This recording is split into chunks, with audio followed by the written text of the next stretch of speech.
Hear the whispers from within, balance to restore, ailings to relieve.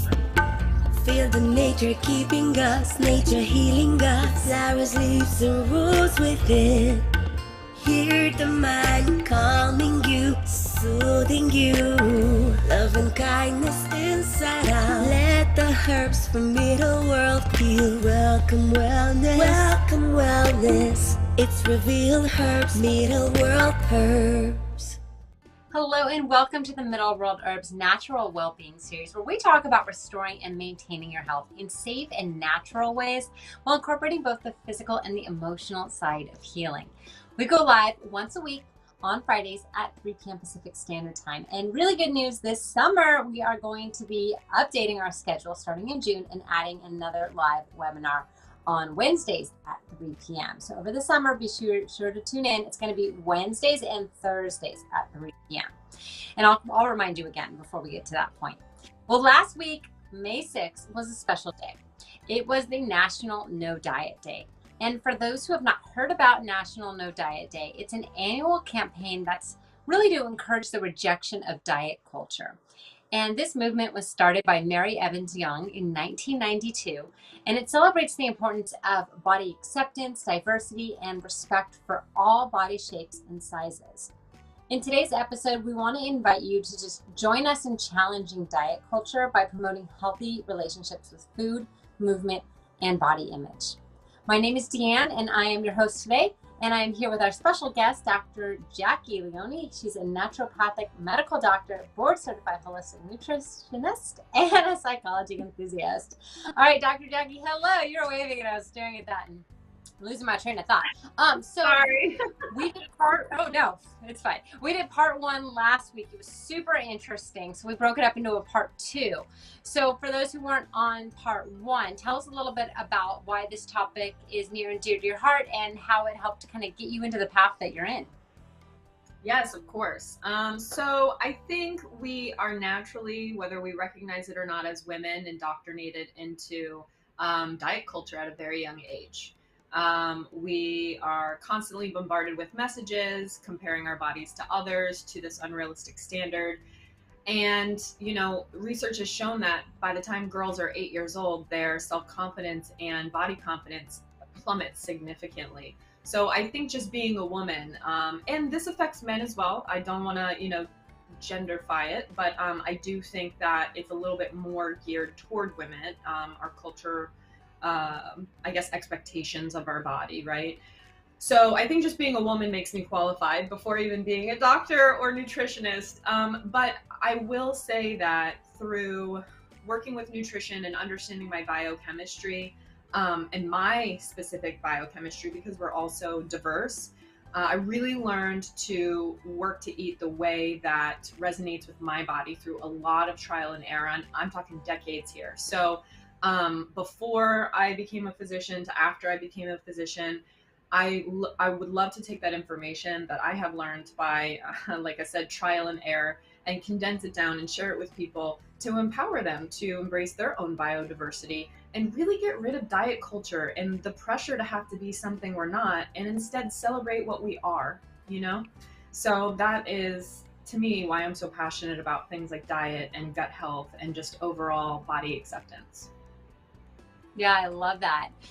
This week I was on a walk with one of my friends, and she's plus size, and she has struggled with weight her whole life. No matter what, she's always on a diet, she's always on something, but it hasn't worked. It doesn't work. And we passed someone she knew, and the person was like, "Wow, you've lost like 100 pounds." Now, mind you, she hasn't lost 100 pounds, but she said she'd lost like 10 pounds. But she kind of like, after that, talk, we went on our way. She turned to me and she was like, I hate when people do that. I wish they wouldn't bring up my weight the very first thing when they see me. That it's I've lost weight, or how great it is. And she's like, I wish people would be like, hey, I like your style, or I like your makeup, or like anything besides weight being the first thing they see. And I was like, that's a good point. And I think especially for people that are plus, that maybe yo-yo a little bit, and it makes it, it's like, how annoying that every time someone sees you, they're mentioning your weight first and foremost. So yeah, and I think that starts really young. And you have daughters, and I have a female niece, and so if we think about it, think about this, Deanne. When your daughter's friends come over, and not just you, but all of us, and I was, doing the same thing because that's how we were treated when we were little. One of the first things that we do, what do we do? Oh, I love your dress. You look so pretty. Oh, your hair looks so nice. If they've done it or something like that. It's always an appearance-based compliment, usually. Now, think of if the roles were reversed and we had a son or a nephew and their male friends came over. Would we say, oh, I love your outfit. You look so handsome. You look so cute. Or would we say something about the sport they're in or ask them about the school that they're involved in? What's your favorite subject? So culturally, without even thinking, it is a knee-jerk response for us to treat girls different than boys. And girls become women and boys become men. And men value their intrinsic value or what they have to offer outside of their appearance. Yes, appearance is still important because we're part of a culture where your outside gets you places, right? People don't usually want to dig a lot deeper to give you the value that you're worth, but it is much more significant in girls. And so when I was reading about that, I really made a very focused effort every time I'm around my niece. You're smart, you're kind, you're so talented, you're so funny, you're so interesting. How does that make you feel? What's your favorite subject? What are some new facts you've learned? And when everyone for, her third, fourth, fifth birthday is buying her dresses and makeup stands and all of these things focused on her beauty, I'm the aunt buying her the you're awesome because she loves dinosaurs. And so, you're so, you're so awesome or something like that. And giving her books like Powerful Girls in History and wanting her to connect to more than her appearance. And so I think it starts really young. I think it starts with us in the next generation and hopefully the generation after that. And I really hope that we can slowly but surely dilute the diet culture out of, our identities and adhering that to our values, because that's essentially the message that we're sending. And that's not a true message, right? So, and I agree. I mean, Mother's Day, I walk in and the first thing my mom asks is like, oh my gosh, what are you doing? You've lost weight, which I haven't, but it's immediately about my weight and my appearance even still. Yeah. Right? So it's like it's ingrained in always. us. Thing like, you look so good, you've lost weight, and I'm like, well, I haven't, but okay, you see me as a bigger person, which is fine, but yeah, and it gets you, it's like a compliment, but it's an uncomfortable compliment because it kind of puts you back to a point where you're like, ooh.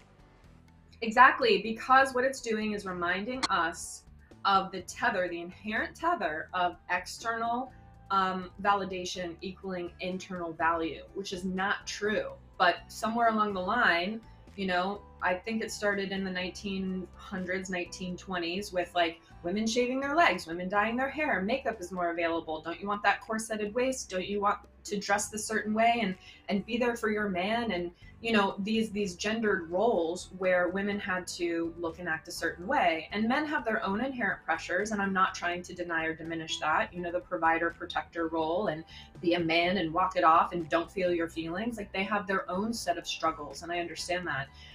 So if I highlight or focus on the female or women and girls being more affected, it's again, not to say it's not affecting them, but it is more inherently focused on little girls, teen girls becoming women and then women. And so, yeah, I'm here to break that connection because it's not true. It's not true. Yeah. I'm with you on that. Totally. Well, let's just kind of keep diving in. So we've talked a little bit about the word diet. Let's talk about the stigma just around that word. Yes. Oh my goodness. So in the medical world, diet just means what you eat, right? So when we're studying biology or ecology, it's like the diet of the rabbit includes mainly, leafy vegetables and carrot. So when I hear diet, at least now, after being in the medical field and medical school, it's about 15, 16 years now. To me, I just think of, okay, what's your diet consist of? Let's do a diet diary. Let's do a diet journal. Basically just writing down what you eat. So I have discharged that word, but I know that that's not the same for everyone, especially in our culture, like I said. So diet inherently, I think, gets a bad connotation to mean diet pills, diet culture, crash diet, right? It's not a lifestyle and the way we connect to food. It is, how are you restricting yourself so that you can be something you're not, so that you can get value from other people. You can get approval from other people. So diet, we hear the word and it's like the iceberg, that little blip above the water, but its connotation and its meaning is so heavy. When we look underneath the water, that iceberg is so much bigger and has so many more implications, right? So I think it's really, really important, if we want to break our negative connotation to diet culture and recognize as women and people, regardless of gender identity or what, that we are more than our outside shell, it starts by destigmatizing certain words. And one of the biggest words is diet. And so, as we talk about diet, or I use the word diet, I'm simply talking about what we eat and nothing more. So thanks for asking. I think that's really important for a lot of people. Yeah, totally. This just like came to my head. Okay, this is so not exactly diet, but I used to travel for work a lot, and I traveled sometimes wearing like loungewear, where you're like a step above pajamas, but you're like in leggings and yoga clothes. And then I traveled where I have to like straight up like run to a business meeting, and I was like full on in a dress. And I can't tell you, like, the difference of the way you get treated based on appearance is astronomical. Like, yeah. Astronomical. It was like almost ignored to like constantly complimented by everyone that walks by and just treated nicer. Like, so even that doesn't have to do with diet culture. It's just a lot. It's all ingrained into like women and appearances, and there's no reason I should be treated differently depending on what I'm wearing. Like, no reason. Well, but it happens. It's very common and it's very true. So in psychology, it's called pretty privilege. It is the idea that more attractive people have more opportunities and privilege. People treat them differently and automatically adhere them with a status and characteristics that aren't true. They could be a completely selfish and manipulative, harmful, malicious person, but if they look a certain way, right? Or, let's say the princesses from Disney we were raised with, then, oh, she must be really nice and kind, and she's pretty. So let's let her in. I've been upgraded or offered to be upgraded when I dress in my like doctor attire or a suit on flights, versus I prefer athleisure personally, leggings and a sweatshirt. That's just how I wear. I love it. It's my favorite. But I just am talked down to. I am overlooked. Which sometimes traveling, I want to blend in, so I don't mind. But people immediately strip you of value if you don't look a certain way, right? And we have the same with uniform bias, right? We see the white coat that I wear immediately garners me more respect than if I were just to wear scrubs. People perceive me as a nurse when I wear scrubs, but when I put my white coat on, now I'm a doctor. But sometimes it's even, oh, are you a dentist or do you do something different? It's like people struggle with appearance and in roles of, professionalism, status. It's a real thing in psychology and it's deeply studied. And it's very hard to break that in a culture that celebrates a person's external appearance more than their internal character, And so, yeah, it's very, very common. And it's something that I actively seek to blow out of the water when and if possible. But it is hard, and it starts with us. It starts with us recognizing when we do that to others and when we do that to ourselves, right? So that, because it doesn't feel good to get it done to us. And so using that mindfulness when we're navigating through the world. And just because somebody, think about the CEO or owner of Facebook, right? People think he looks homeless walking on the street. Steve Jobs wore the same outfit every day. He had the same 10 black shirts and, 10 khaki pants or whatever. You would never know unless he was in the media that they are as successful or affluent as they are. But because of the pretty privilege and the psychological connotation we give to appearance, those things are rampant everywhere. So thanks for bringing that up, because it is true. And I'm going to check myself more. And I already do, but I'm going to do it even more after this episode. So thanks. Yeah, no problem. People in the comments are agreeing with that too. So yeah, it's something we all need to be careful with it. But yeah. Yeah. All right. Well, okay. So Eva had shared with us this really interesting link to diets in the 70s, and they had some Woo! really fun ones. So tell us some of like the popular diets that were going on in the 70s. So there are big trends in the 70s of trying to, again, women, if you look back then, Twiggy, I know that was the 60s moving into the 70s, but Twiggy and all of these models, like the super, super petite, right? Where in the 40s and 50s, it was more the hourglass shape. And so as we're moving into the 70s, we saw a really big shift into pushing forward. Media became bigger. Television was more, there was a television in every home where 15 years before there wasn't. So again, commercials, media, all of these things, more and more influx. So diets became, crash diets and fad diets became really, really big. And what I noticed through the trends is they had so many singular food diets. So only eat grapefruit, only eat pineapple, only eat cookies, only eat sugar. And I think at the end of the day, everybody's just looking to create a shortcut and thinking that things like grapefruit and pineapple are imbibed with these like magic fat burning enzymes or something. When in reality, if you only eat one food, right, or one food group, and not a lot of it, you're in a calorie deficit, right? So you're using more energy than you're eating, and so you will have weight loss. But is it always good quality weight loss? Are we actually burning fat, or is our body using our muscle because we're not eating protein, right? So I think the 70s were a lot of shortcuts and severity. I think my favorite one is the Sleeping Beauty diet. Just sleep 14 hours a day so you don't eat. I mean, come on. Yeah, and so it wasn't heavily focused on education, on really understanding biochemistry. It was like, I need to look a certain way, and I'm starting here, what is the shortest way to get there? Instead of slow, steady, again, working with science and our biochemistry. It's just these crash diets. Obviously the master cleanse, which that carried through the 70s. I mean, I tried it in the early thousands when I was in high school myself. But anyhow, the bottom line is there's no shortcut. And the 70s, if you survive the 70s, like my mom and the boomer culture, and oh my gosh, more power to you women. You are incredible, because that was coming at you hard. You know, we have the advantage now of say no to diets and Me Too and Women First and all of these movements of like, we're more than our bodies now. So it's great we're finally waking up, but we were still living in the dark in the 70s. So my hats off to you women if that was your experience, because those are crazy diets. Oh, I know. Sleep, it's all good. Or like it reminds me of like put duct tape over your mouth. You won't eat. Like, Right? That's not I've had patients go to the dentist, get brackets on their teeth, and wire their mouths shut.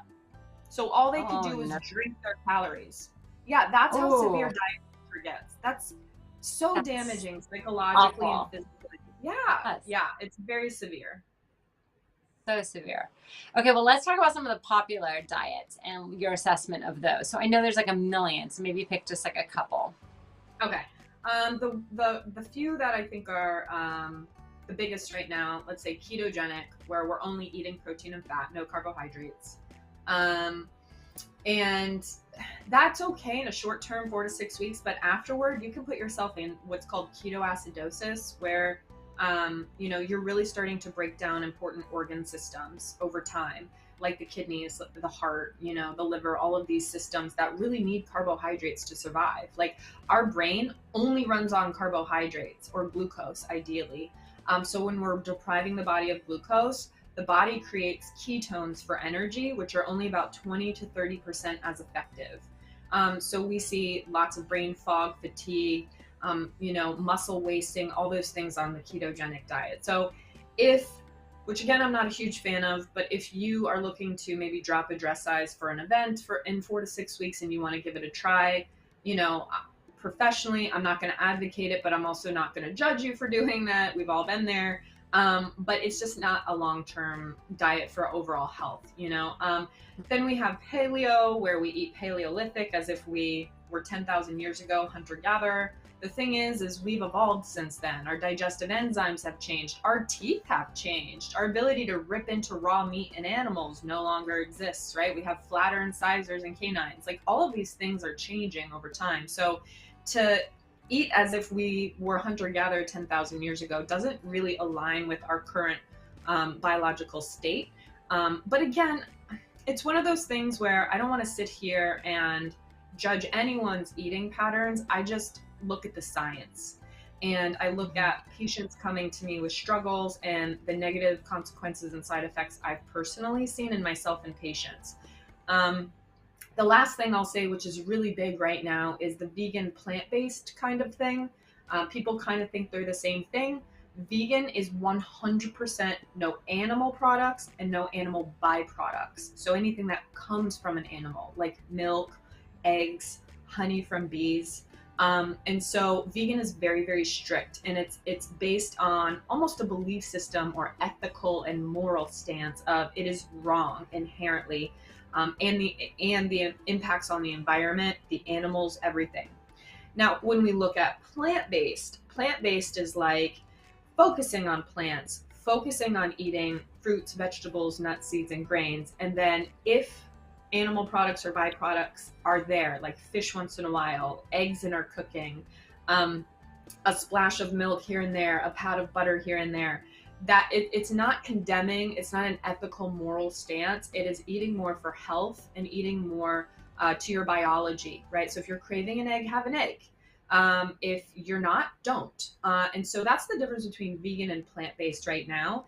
And both have been shown to have vitamin deficiencies like iron, B12, vitamins that we minerals and vitamins that we recognize come from primarily animal products or meat products. So as long as you're supplementing and you're working diligently and mindfully to make sure you get enough of those nutrients, those diets are, even though somewhat extreme to some people, have less negative benefit or impacts, than something like a ketogenic, because ketogenic, like I said, can send you to the hospital with ketoacidosis.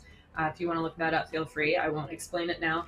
But a nutrient deficiency can be fixed, and ketoacidosis cannot also, but when taken too far can cause permanent damage, right? So anytime we're being severe in the way that we eat or restricting the way that we eat, we really need to be mindful about making sure that we honor the biology and prevent things like toxicities of any kind and deficiencies of any kind.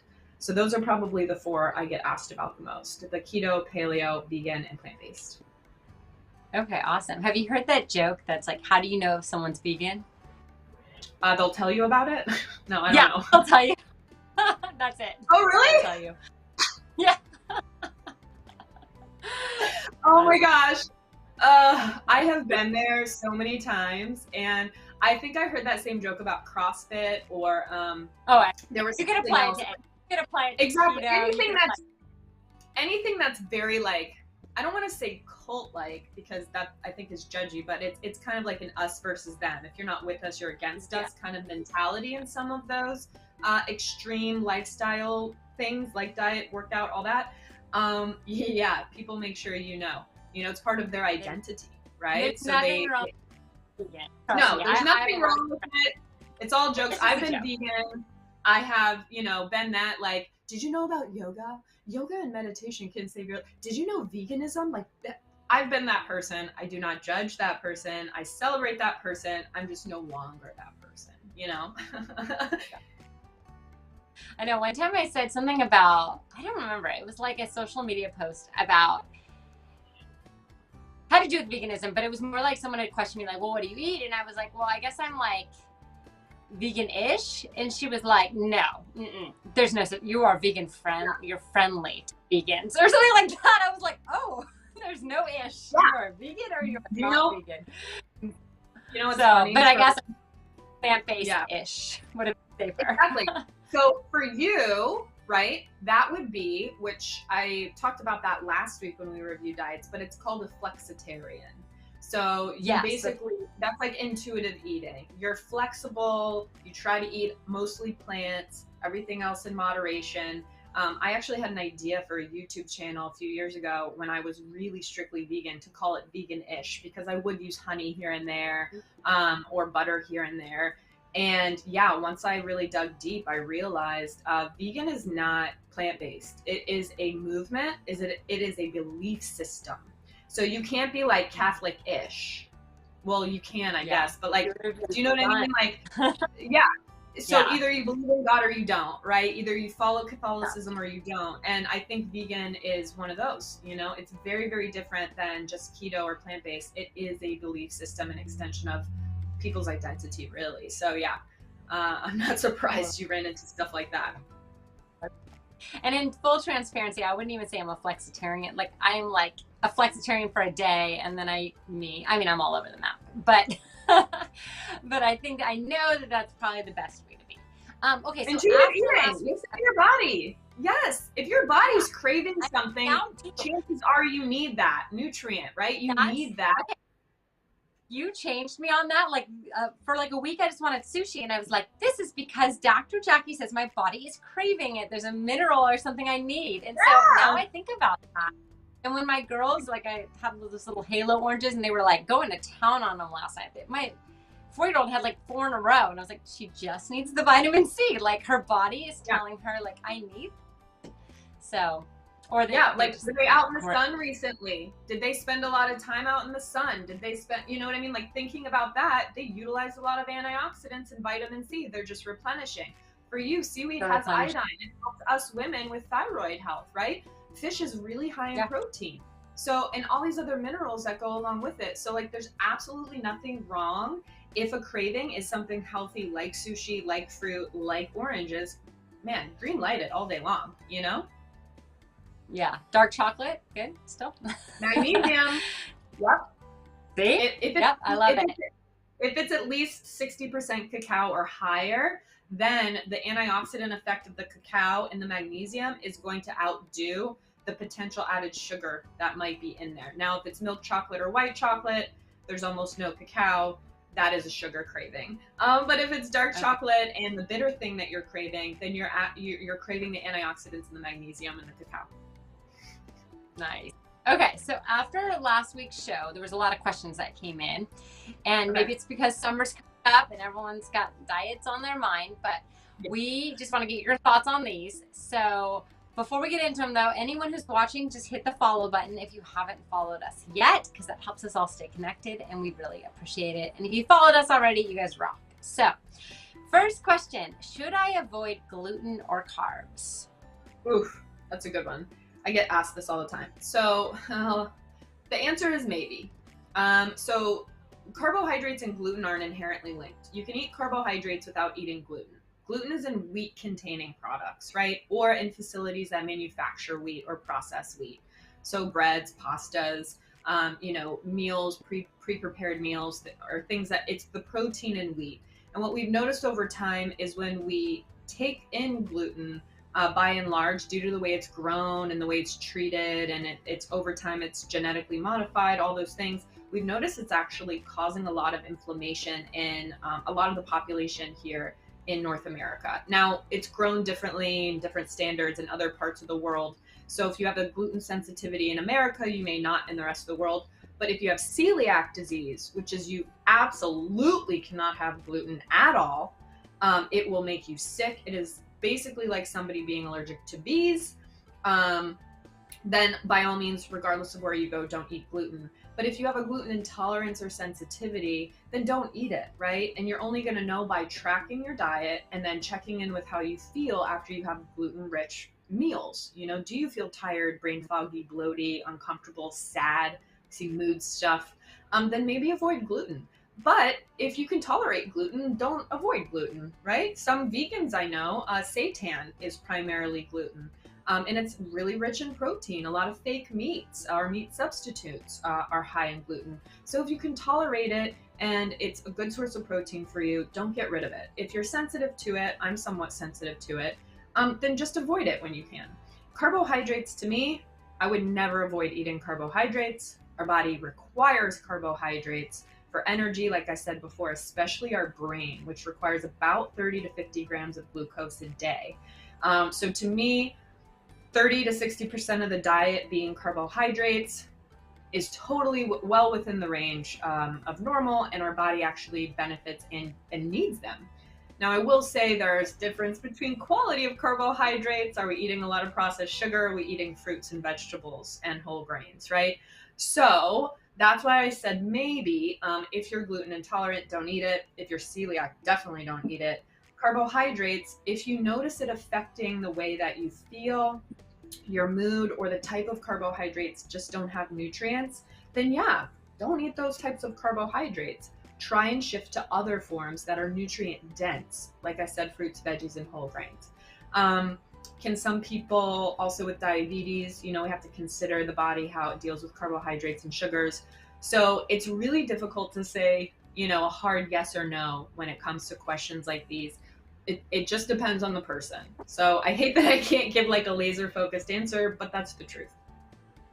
That's okay. Would you say like a sweet potato is a good carb, potatoes, or do you advise people those? I love sweet potatoes. Oh my goodness. Beta carotene, fiber, nutrients, and it's almost like a sweet treat. If you're eating a lot of sugar and candy and processed foods, and then you have a sweet potato, it's not going to taste as sweet to you, right? You have a sugar addiction. Your sugar receptors, it's like desensitization, right? The more you eat, the more you need to get the same high. But if you go off of sugar for a while, you give your body a moment to reset.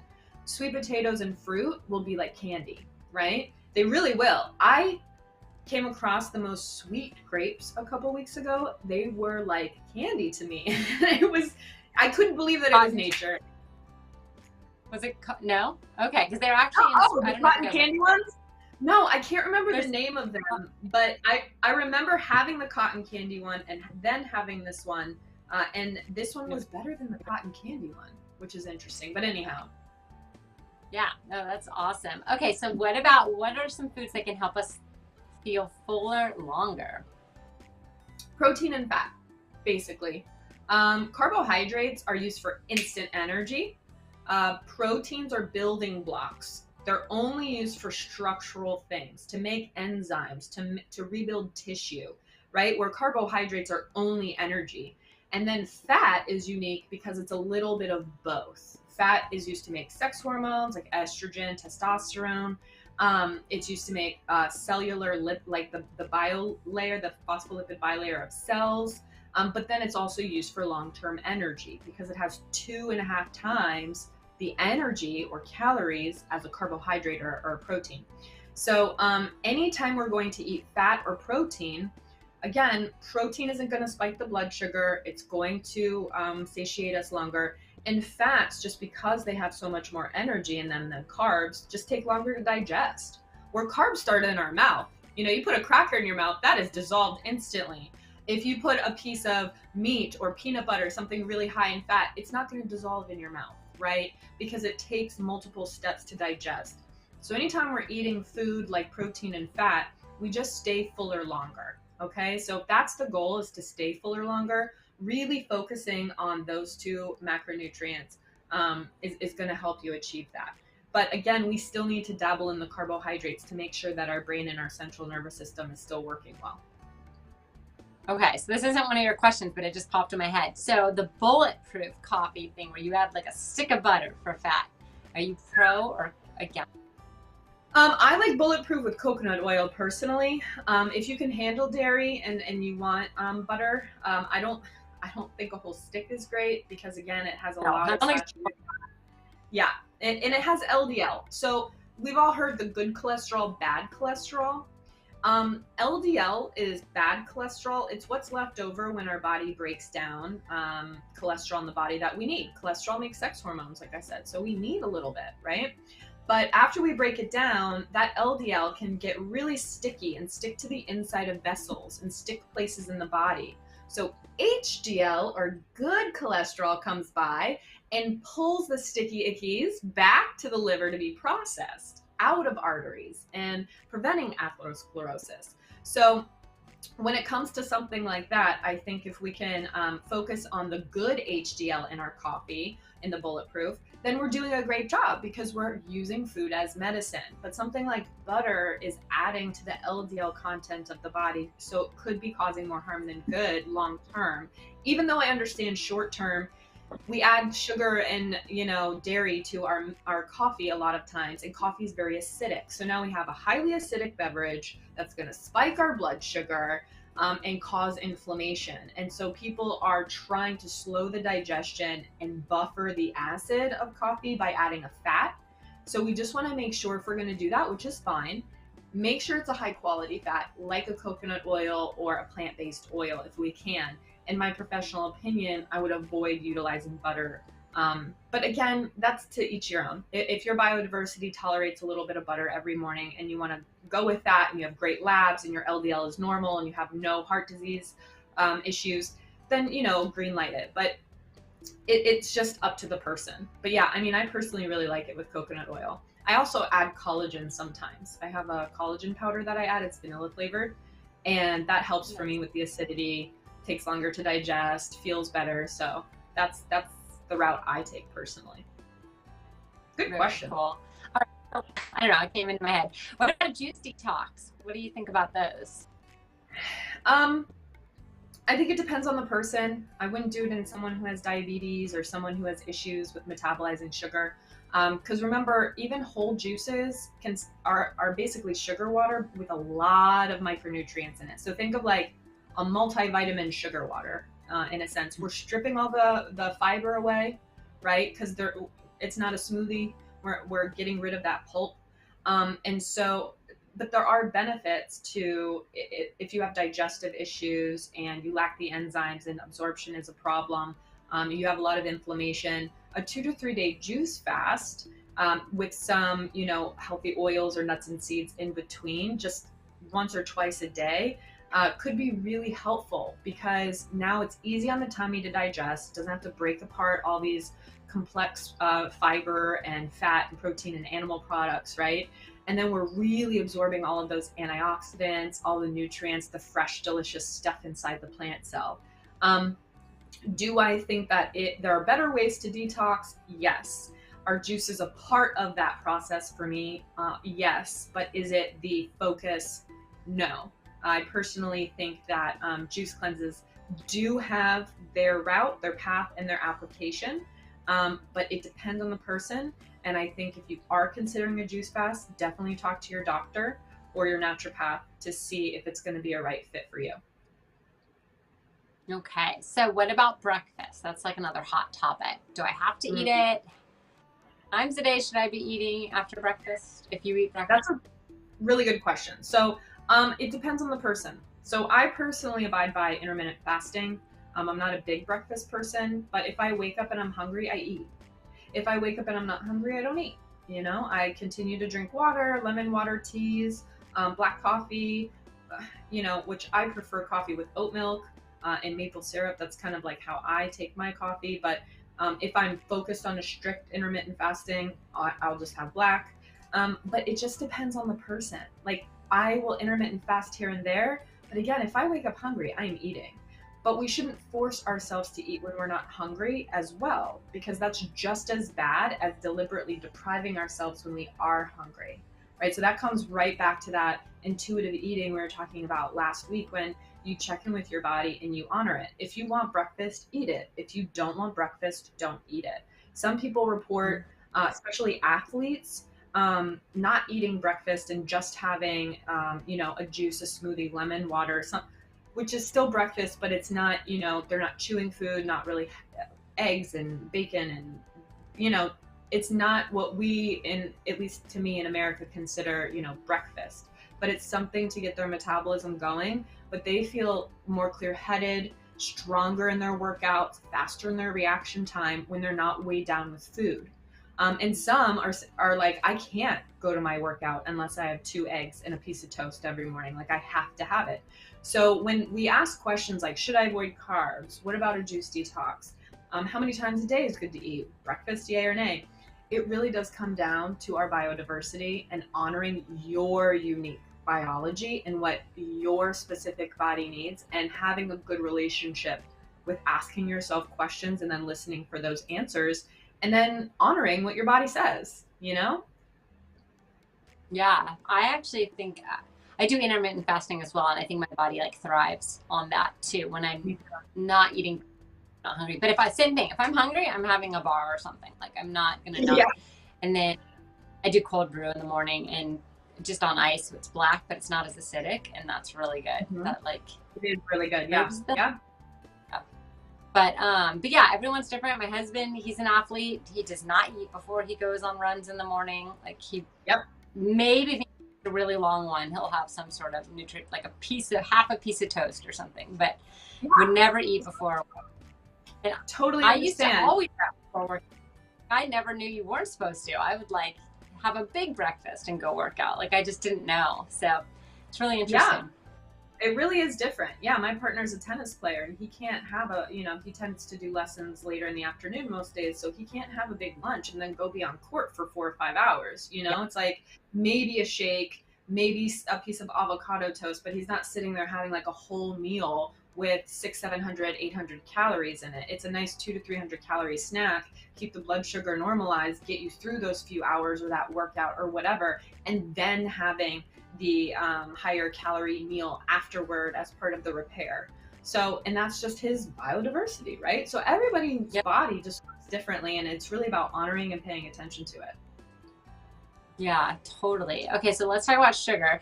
So if sugar is bad, what about sugar in fruits? A lot of people will be like, well, I can't have it, it's sugary. Good question. Really good question. It's funny, I was just teaching this in my biochem class a couple weeks ago, carbohydrates. So our body takes carbohydrates and puts it through a process called glycolysis. And that's where our body takes sugars and turns it into energy. It's called ATP. It's like gas to a car, right? Is ATP to our cells. And in that process, there are very specific steps. Now, fructose, or sugar coming from plants or fruit, inserts in that pathway a couple steps in right here and then drives the rest of the way to make energy. So it skips those first few steps that processed sugar like sucrose, which is table sugar, or something like that might go through. So it is similar path as glucose to create energy, but it is very different because it inserts later in that pathway. It also keeps us satiated longer because it has fiber compared to a straight up glucose, like think of candy or a donut or something like that, right? It's got micro minerals in it, and it's less likely to be stored as fat for long-term energy. So the body definitely has a different relationship with fructose or fruit sugar than it does glucose or lactose, which we know comes from dairy, the sugar in dairy, and all the other types of sugar that exist. So it's less inflammatory as well, causes less problems over time, and the antioxidants actually fight free radical stress rather than add to free radical stress, like a lactose from a dairy sugar, let's say. So similar pathway, very different implications, if that makes sense. So I always greenlight fruit. If you want fruit, eat the fruit. Your body wants what's in the fruit, right? So eat it. I ate a whole pint of blackberries the other night, and it felt wonderful. I just couldn't stop eating them. It was so good, and 5 years ago I might be like, oh, why are you eating, it's 9 p.m. Why are you having all this sugar? But now I'm just like, because I want to, because my body's telling me it wants it, and it's okay, because blackberries are very high in antioxidants and fiber and all that good stuff. So why not, Do it. All right. So with confusing packaging, how does someone tell if something's actually whole grain? Whole grain. Is that Okay. important? Yeah, it is. So a whole grain basically hasn't been processed or fractionated, meaning only a certain part is being used. So when you hear of like enriched flour, right, that's been bleached, highly processed.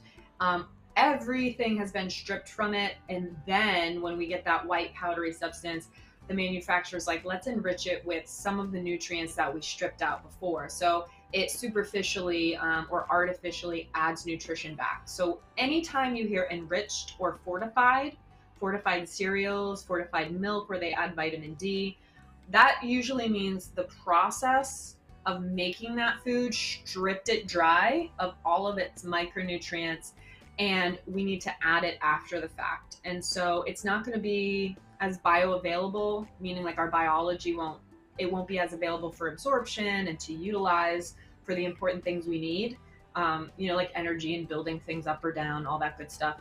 So you always want to look for the actual word whole. So whole grain, whole wheat, whole semolina. These are the things to look for in ingredients. So if it just says whole wheat and then you turn it around and the first ingredient is enriched flour and ingredients, that is mislabeling. Even if the 10th ingredient says whole wheat flour, when you read ingredients, the first ingredient is the most percentage in the product, and the last ingredient is the least percentage in the product. So if enriched comes before whole, then it's not truly a whole grain food. And the best way to avoid that is to just utilize the actual grain itself, right? So make the quinoa, make the brown rice, all of these things so you know it's whole. If you have to do packaged, like maybe pasta, you don't have time to make your own pasta, who does? Definitely look for the phrasing, that word whole. And that's how you know under ingredients that it's at the top of the ingredient list. And ideally 5 or less ingredients when we're looking at a grain. That's in my, again, professional opinion, the best way to know that it is whole grain, and it will give you the fiber and antioxidants and all the good stuff, not just the empty carbohydrates that will spike your blood sugar. Wow, I had no idea about any of that. Like, I always thought whole grain was just like a fake thing they put on the box. And then enriched, I actually thought that was a positive. I didn't know that was a negative. Oh my gosh. So thank you for that education. Yeah. And then I kept thinking, and they're saying it's whole grain, but enriched is the number one. Take a photo of that, throw it on social media, and call them out for that. I mean, they shouldn't be allowed to do that. That's super wrong. Yeah, so it's if really consumers unfortunate. ourselves with knowledge, we could get them to stop doing that. I think label reading that's one of the best, because I'll do a label reading lesson with patients or clients. I have a label reading little mini capsule course thing that I created. And we just go through line by line. Why is each line important? What is it actually saying? What are things we overlook when we think something's healthy? And we look at the front label. Well, we want to turn around and match the nutritional label with the front and see, is the advertisement actually the contents? And, I do a scavenger hunt in the grocery store where we go through each section of the grocery store. We read the labels in, the dairy section and the package section, and what to look for, what to avoid. And I feel like learning how to read food labels and learning how to navigate and shop in a grocery store are some of the most impactful skill sets that we can develop in terms of our relationship with food and nutrition. Because like you said, we don't know. Nobody tells us. This isn't like a class in school that we take, right? So we're just left to kind of flail around and figure it out. Yeah, well, we need more people like you to teach it. And then sugar, I've heard the same thing, like on nutrition labels, it can be called 100 different things. And so it's kind of sneaky sometimes. Unless you know what you're looking for. Ose, sucrose, lactose, glucose, fructose, galactose, maltose. Anytime you see ose in any word in the ingredient label, it is a sugar 100% of the time. Yeah, so that's good to know too for people. All right, well, let's talk about times to eat. Is there like a better time of the day to eat? Again, I think it depends on the person. If you do eat a really heavy meal right before bed, especially if it's rich in fat or carbohydrates, then you will most likely store that for long-term fat because you're not utilizing it as energy in your sleep as much. Yes, you're repairing. Yes, energy is still used to keep your body temperature up and things like that. But sleeping requires significantly less calories than sitting here having a conversation, working, walking, working out, moving our body. So usually having the biggest meal of the day around the most active time of your day will be sure to be beneficial for you versus, I know some people, and I've been guilty of this, especially as I was first trying out intermittent fasting, is like, you fast or you're busy, you're distracted, you're running around all day so you don't eat. And then it's before you know it, 10 o'clock at night, you're starving and you have 1,500 calories in one sitting, and then you go to bed. Your body isn't going to be like, oh, well, you used 1,800 today and you ate 1,500. So that's a deficit. That's good. You're going to lose weight at night. It's going to, and some people with biodiversity, maybe that's the case, but in reality, the body's going to look at those calories and usually store them throughout sleep. And then we can wake up and have like carb coma vibes where you kind of feel like carb drunk, or, you're just foggy. You're not clear. You're not waking up ready to go, right? You're kind of heavy and it takes longer to wake up. So it is better to eat the calories throughout the day with the heaviest caloric meal. Think of calories as energy. It's just gas in your tank, right? So eat the most energy when you're using the most energy. Eat less energy when you need less energy. Whatever that time of day is for you, whatever feels better in your body, do it. So there is no hard and fast rule for everyone. Cool. What about, like, how do people know what diet to do? Should they do a diet? And should they count calories? What about those couple things? Trial and error for diet. You're only going to know what style of eating is good for you if you try it on. If you are interested in that, first and foremost, be patient. It could take months or years to figure it out. So don't rush it if you're serious about changing your relationship to food. There is no crash diet or shortcuts. Everybody wants there to be, but there's not. If you try the crash, you will gain the weight back and probably 20 to 30% more. So don't do that to yourself. Slow, steady, patient. The second thing is allow your body weeks to months eating in that style before you determine if it is good or bad for you. If you know after a week of being plant-based that you're just awful at managing your protein, and you feel sluggish and like your workouts aren't great and you're sore afterward because it's hard for you to keep up protein, maybe consider adding eggs or fish or, something else to beef up that protein. We should be getting protein from our diet more than supplements. Supplements get that name for a reason. It's to supplement what we're already eating and make it better, right? But so maybe you'll know after a week or two. But just because it didn't work for 2 days, or you have a little bit of a detox of the meat or the sugar or whatever you were eating, don't quit too soon. So patience, give yourself a few weeks to a few months and rotate and try things out. Just trial and error, to be honest with you. And the second thing about counting calories, yeah, if you want to. If it drives you crazy and stresses you out and puts pressure on you, do not count calories. I personally am a data head. I love numbers. I love tracking. I love to see, like for a long time I tracked, but that created a relationship for me to understand what a 200 to 300 calorie snack looks like versus a 600 to 700 calorie meal. What a half a cup of something is versus 2 cups of something, which I had no idea what it was before I tracked and measured. So I personally don't now, but I did go through a phase where I lived by my Fitbit. I lived by my app to track because I was curious to see. Calories in and calories out isn't always the best way to manage weight. So if it's driving you crazy or adding stress, don't count calories. If you want the information and find it beneficial to help you stay in a calorie deficit if you're looking to lose weight, or a calorie surplus if you're looking to bulk and build muscle, then definitely track, pay attention. But just don't drive yourself crazy doing it. Yeah, totally. All right. Well, final question. What supplements should people take? You kind of mentioned supplements. That's a broad question. Yeah, I know. Students ask me this all the time when I'm teaching, especially when I teach the supplement class, because we have an entire course around supplements and how to evaluate them and know what's right for you. And there is no one size fits all. Even probiotics, let's say, which I know we're going to kind of discuss today. I love probiotics. I have put the majority of my patients on a probiotic.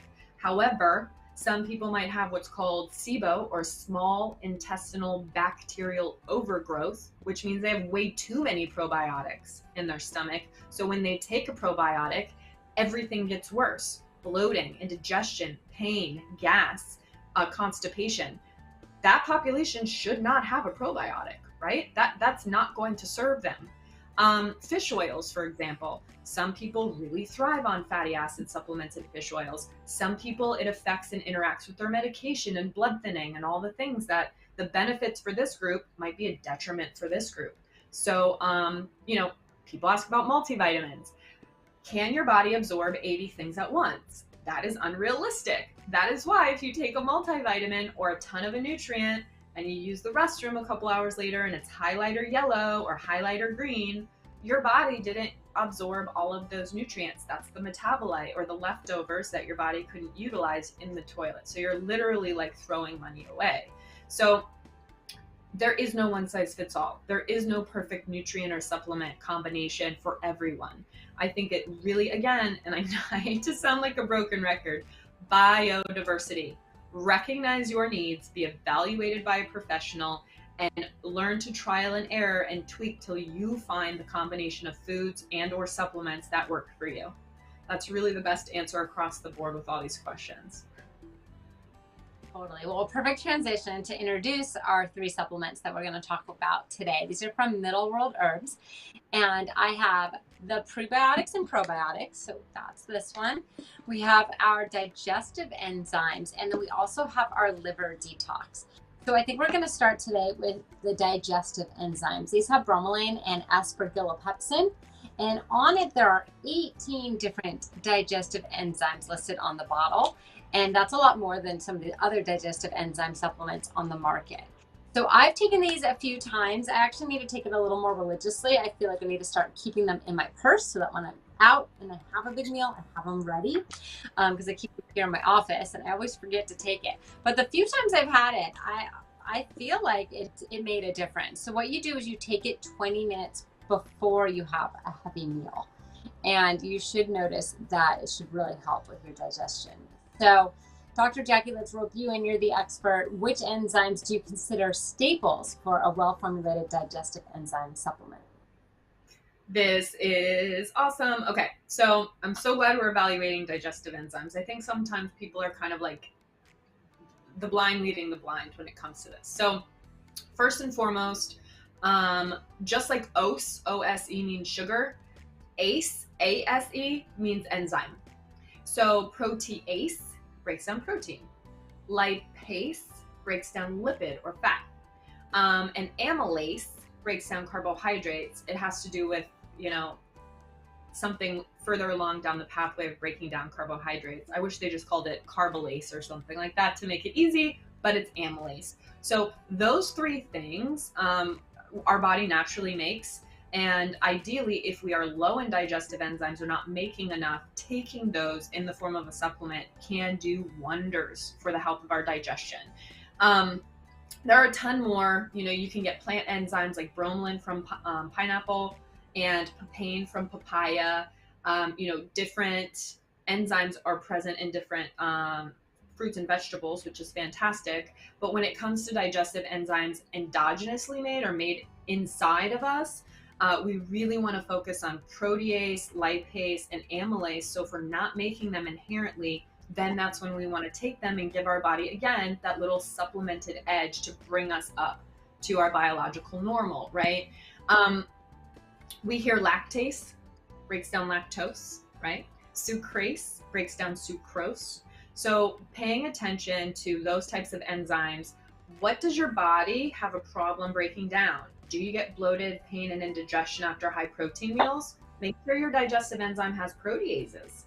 If you feel bloated, uncomfortable after a high fat meal, you have floating stools, because think like oil floats on water, right? So if your stools are floating, chances are there's fat in your stool and you're not breaking it down. So you want to take more lipase, right? So pay attention to your body, pay attention how it reacts to certain foods and food groups. And that will really tell you, out of all the enzymes, what is going to benefit your body the most. But as long as we're, each macro food group has its own enzyme and we're focusing on that, that's going to be the most helpful, in terms of generally speaking. But if you're looking for your biodiversity, you have to pay attention first to how your body reacts to foods, then find a supplement that aligns with what you need that you might be missing.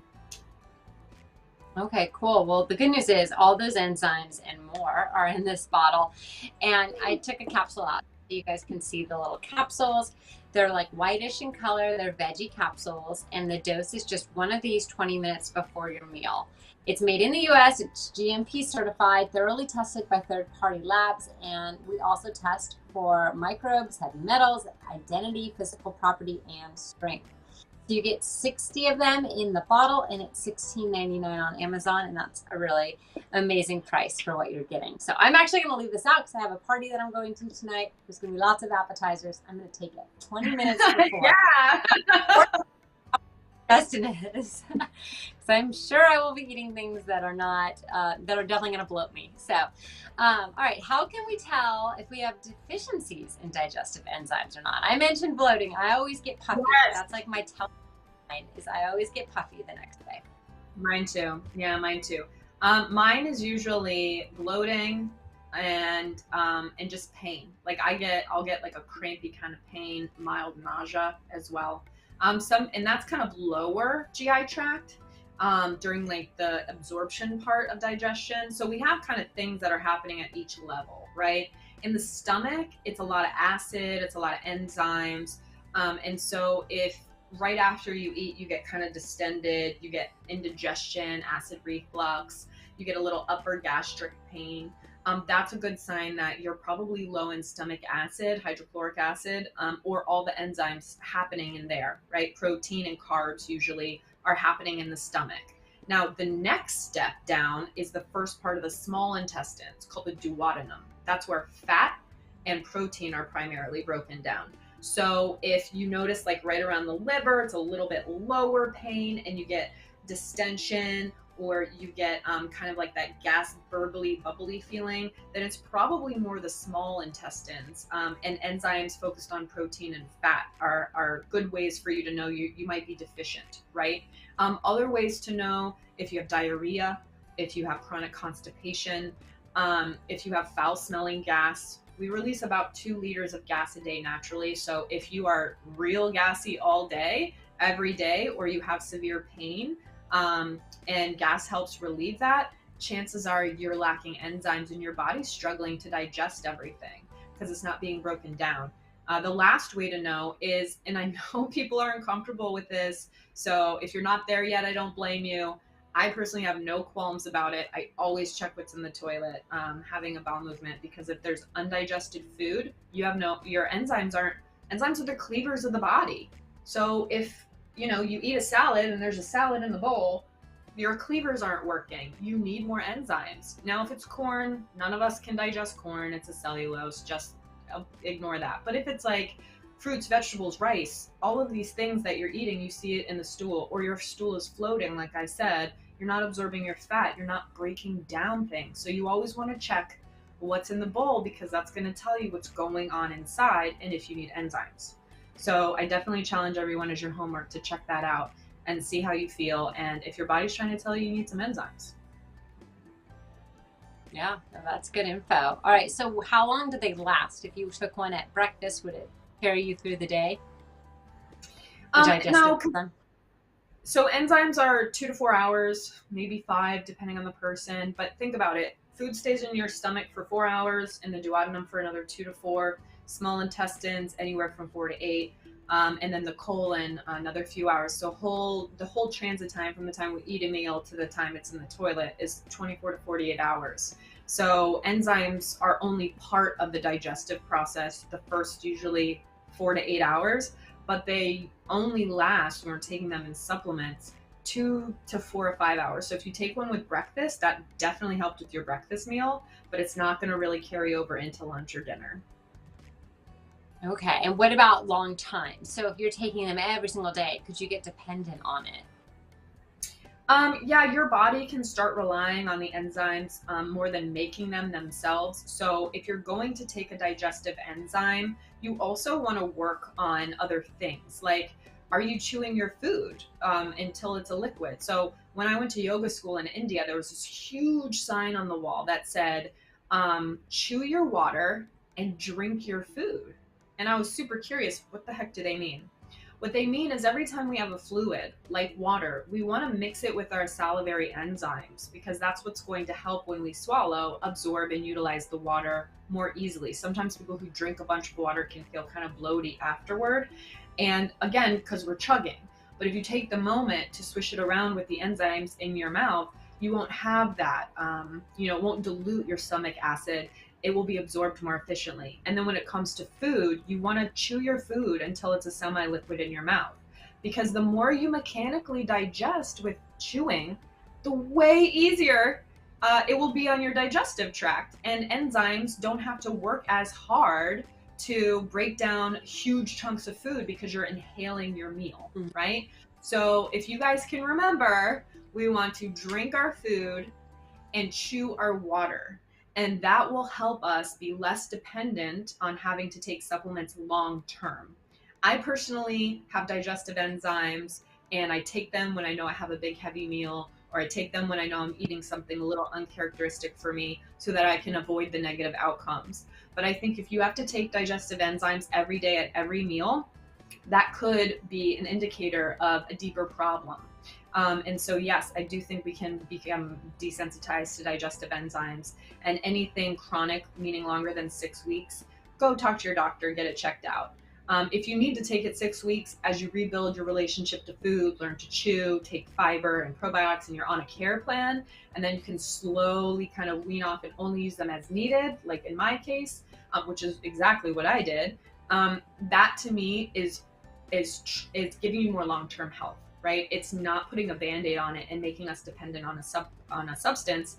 It's helping us have a better relationship with food, with our health. And then we use the substance when we need to, again, to supplement, right? So I hope that answered the question. Yeah. I sip of my water and I like switched it around, and I mean, the only thing is it's like not socially acceptable to do that in public. You kind of look crazy, but I guess who cares? I am too old. I am too old to care. I do not care anymore. I really don't. I say what I think, and I do the weird stuff. And I am very well aware that I am an odd bird, but I don't care because I'm an odd bird. So, I got to rock being an odd bird. Yeah. I love that. All right. So one more question on this digestive enzyme kick. So can it help with weight loss? Indirectly, yeah, for sure. So it's not gonna, again, there's no magic pill that's going to help weight loss or give us a shortcut per se. But again, when we think of digestive enzymes, they're breaking up the food into smaller pieces and their basic parts so our body can more readily use them and absorb them. So if we're not taking enzymes and we're becoming constipated or have diarrhea and our body isn't absorbing nutrition, we're going to get more hunger cues. Hey, I'm starving over here. I need more minerals and vitamins. What are you doing? And so our appetite increases. We eat more foods, usually not nutrient dense by and large. Our enzymes don't break anything down, so we're not absorbing anything. But in terms of the nutrients, but the carbs, the fat, everything's still being stored long term because calories are calories in terms of energy. So it's like this false feedback to the body. When we take enzymes, we digest more efficiently. When we digest more efficiently, our body's metabolism works more efficiently. And that indirectly can help weight management and find, if you remember last week, we talked about set point or the natural place our body wants to be in terms of our weight, right? So enzymes definitely help indirectly with weight management, but is it a cure-all? Is it addressing the root cause? Maybe, maybe not. So yeah, it's not a hard and fast yes or no. See how it works. All right. If that didn't convince you to put one in your cart, I don't know what will. Might as well try it, right? All right. So if anyone else has questions for Dr. Jacquie, put them in the chat because you guys will answer your questions too. And she is, if you're just joining us, she's a naturopathic medical doctor, board certified holistic nutritionist, and definitely an expert in all these topics. So any questions you guys have on that. But let's move on to our next formula. So we're actually doing okay on time today. I love it. But we have 2 more to get through. We'll get to them. All right, our next one is our liver detox. And this supplement looks like like this. So it's a little more of like a grayish color in there. And this one you're going to take 3 at a time. So 3 capsules at a time, and it is a veggie capsule. The formula has milk thistle, artichoke leaf, dandelion leaf, and solar plast, and that's the antioxidant rich spinach leaf extract. It also has a blend of digestive enzymes that are going to help the liver break down fats, and it's $20.99 on Amazon. Definitely a good deal. I actually take this one a lot. I like this one a lot. So let's talk about some of the warning signs of a slow or struggling liver. And is weight gain one of those signs? Definitely. Definitely. So slow, sluggish liver, we're going to see, because the liver does so much. It literally does everything. It filters stuff, cleans us, makes stuff, stores stuff, breaks stuff down. It does so many things. So when the liver is sluggish, we're going to see multi-system failure or effect, right? Maybe not failure, that's a little severe, but effect. Meaning, skin and eyes, right? We've all heard of jaundice. Babies get it when they're born sometimes. Their liver needs to wake up. People who have liver issues. If you have a yellowing to your skin or to the whites of your eyes, you could have a liver issue. You most likely do. Abdominal pain, swelling, like just constant kind of big belly. Like if you notice people who are alcohol dependent or have alcohol every day, all day, they have this distension and almost this hardened, rounded aspect to their abdomen. It's not like the soft rolls of adipose, which, come on, we all have skin, adipose, whatever. It's almost like a hard distension, and more over the liver than anything. That upper right quadrant is where our liver is located. So be aware of that. That's also a sign. Swelling in your legs and ankles, that's a sign of heart stuff or liver stuff.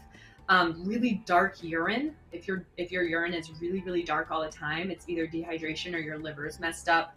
A pale colored stool, like white or gray ashy stool, that's a big sign that liver and digestion is a problem. If you're fatigued all the time, if you have nausea and vomiting with every meal, these are all signs that the liver is malfunctioning or struggling, right? When our liver becomes overburdened, our metabolism just inherently slows down significantly. So weight gain, and again, that distension, especially if it happens really quickly and you know that your diet hasn't changed significantly, then I would definitely look and consider liver enzymes and things like that. Skin stuff, rashes, itching, that's all liver as well.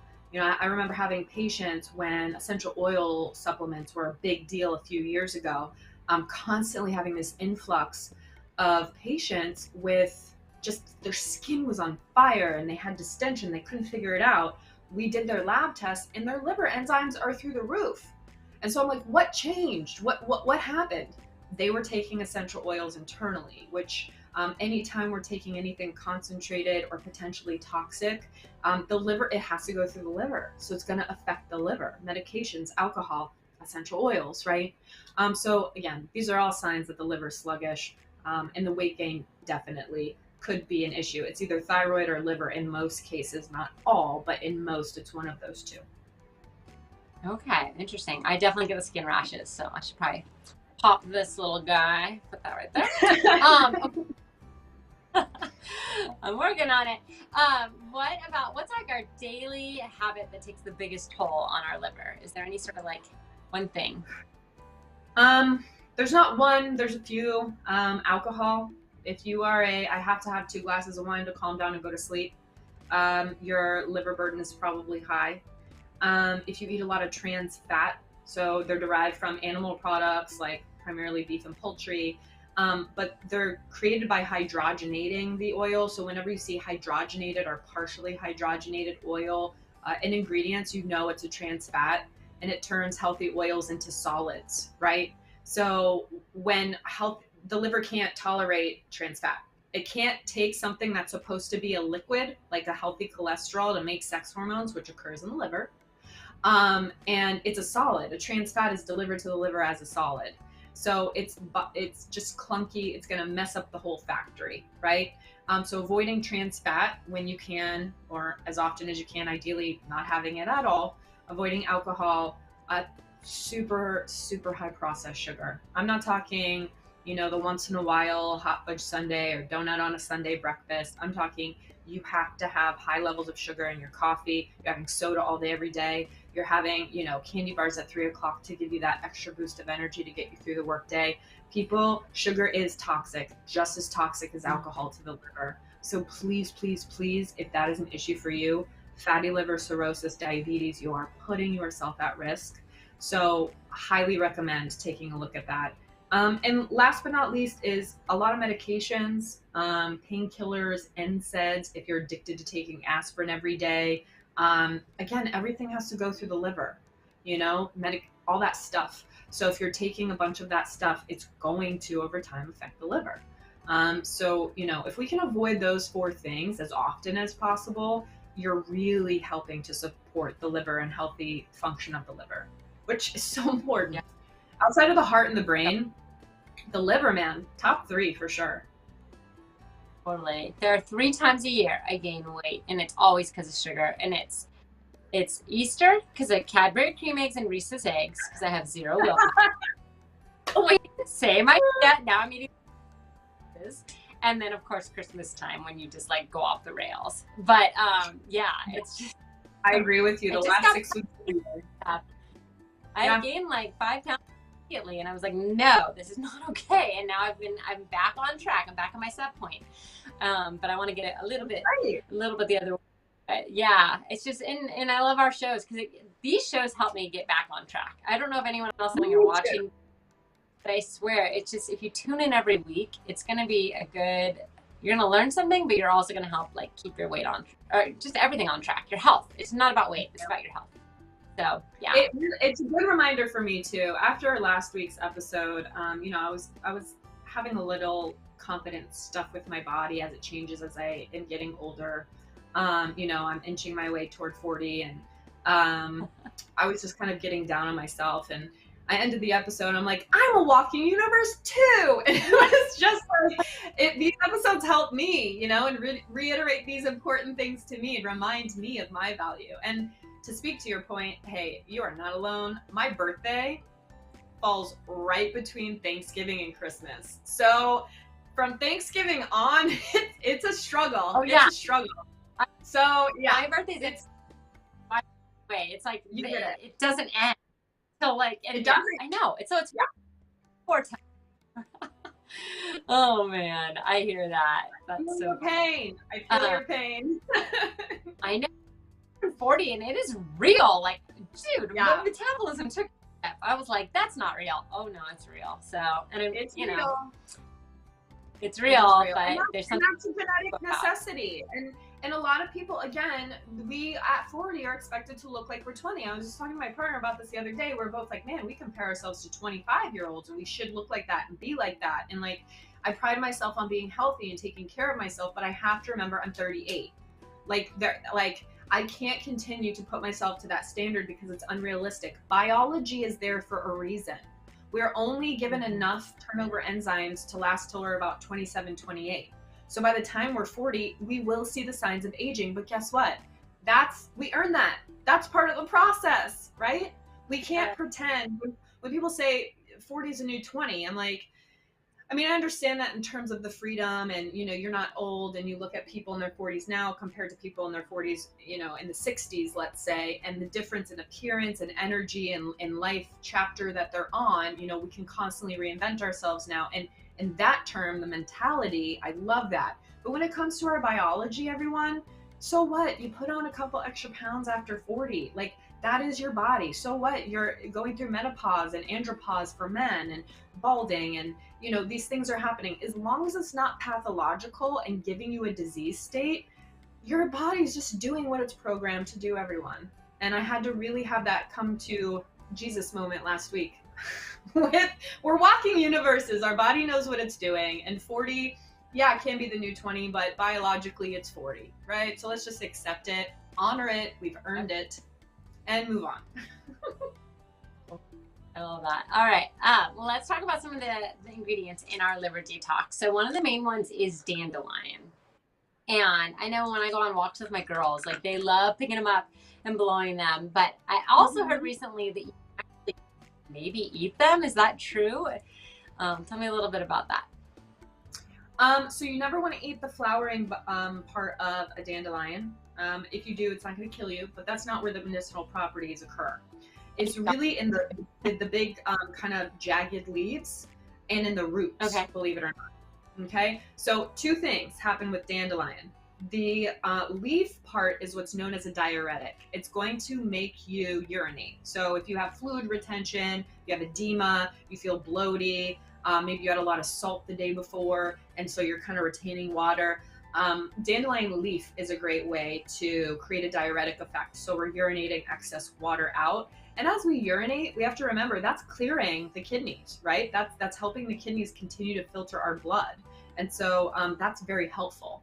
Then the root of the dandelion, that's where the liver magic is, right? So the leaf is a diuretic and anti-inflammatory, but the root, it helps the body make the liver in particular, make bile, which breaks down fat and clears out the liver. It helps support the gallbladder and the liver.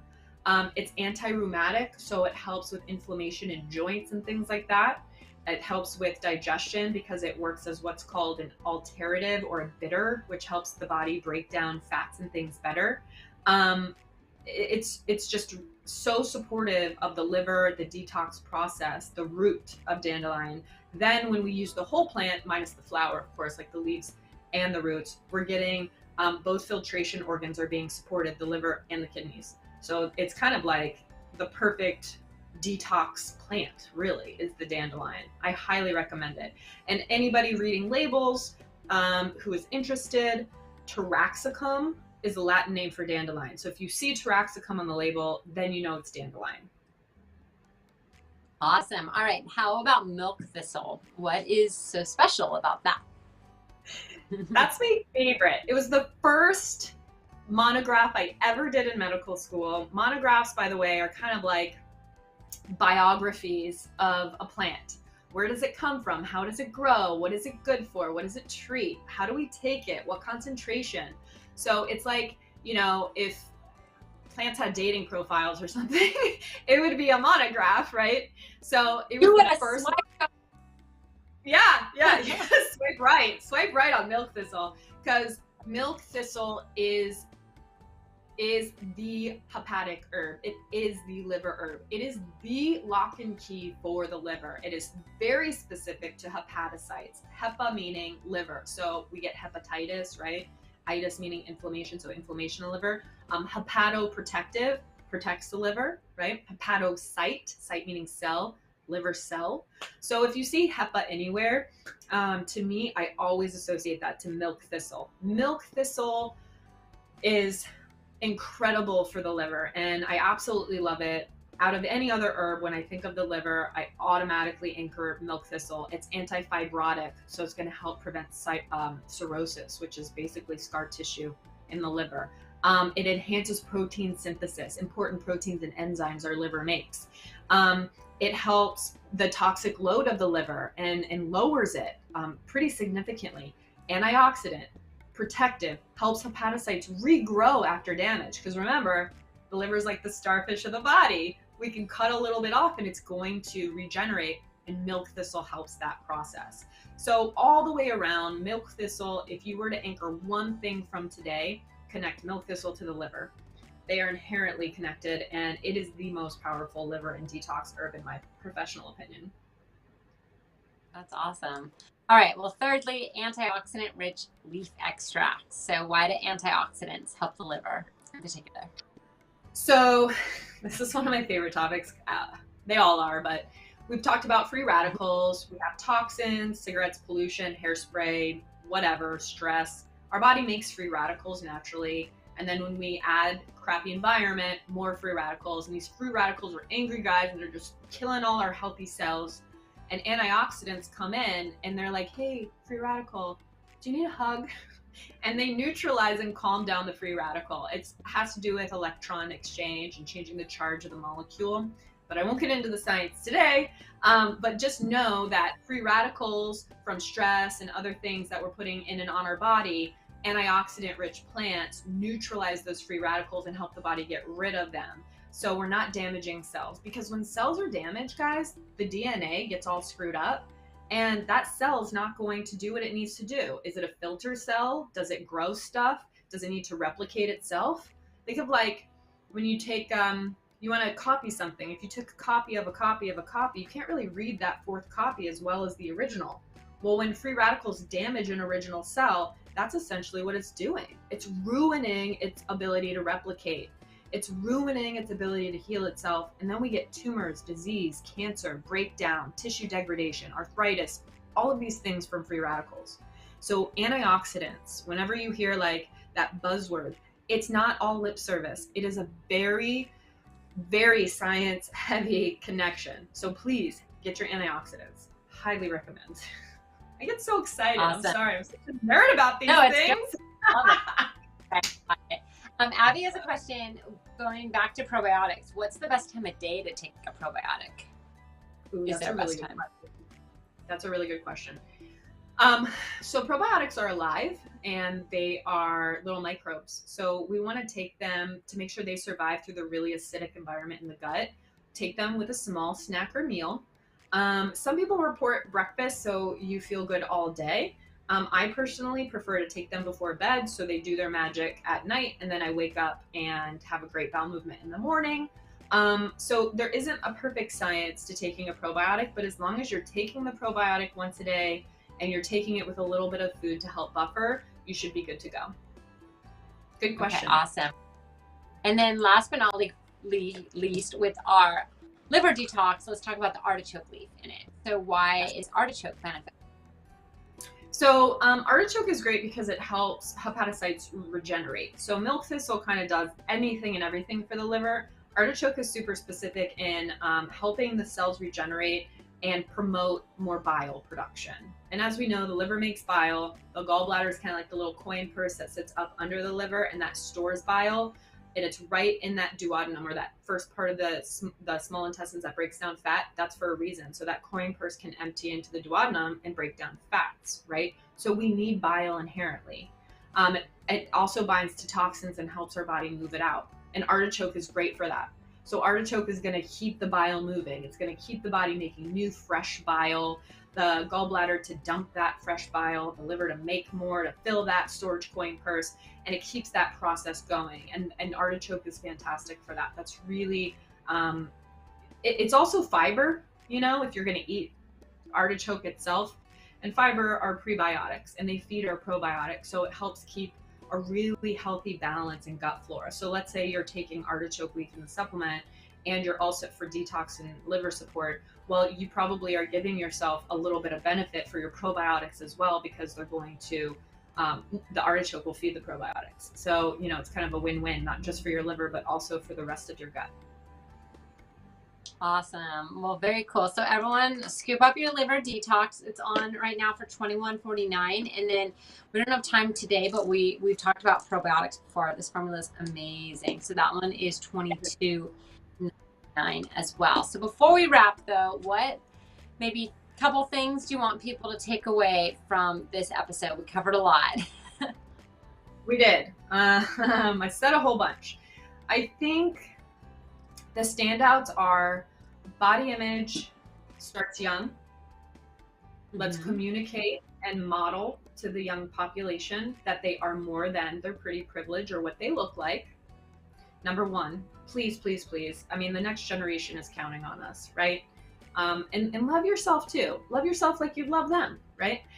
The second thing is pay attention to what you're eating, how it makes you feel, and what it looks like coming out the other end. They're all so important. Your body's constantly trying to communicate with you if you just listen. And third is supplements are supplements. They help support a healthy diet, which is just what we eat. And they can definitely help prevent long-term disease. So they're very, very helpful when and if you need them. So those are probably the three most important things I can think of based on today. Yeah, that's good. And then milk thistle is amazing. Chew your water. Drink your food. Yeah, I love that. All the little takeaways, all our little nuggets, and whole grain. You want that enriched flour? Bad. Don't buy that. Yeah. So those are some of my little tidbits of things I learned. All right, well, wrapping up our time. Come hang out with us next week. We'll be live. We're live every week. If you didn't hit the follow button yet, hit it right now. We would love that. Make sure you cart these amazing supplements and support Middle World Herbs. We love the support. And you can also find us on social media. It's at Middle World Herbs. So follow along there, and we'll see everyone next week. Right, thank you, everyone. I appreciate you. Have a great weekend. Hear the whispers from within, balance to restore, ailings to relieve.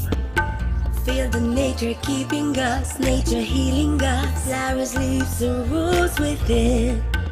Hear the mind calming you, soothing you, love and kindness inside out. Let the herbs from Middle World heal. Welcome wellness, welcome wellness. It's revealed herbs, Middle World Herb.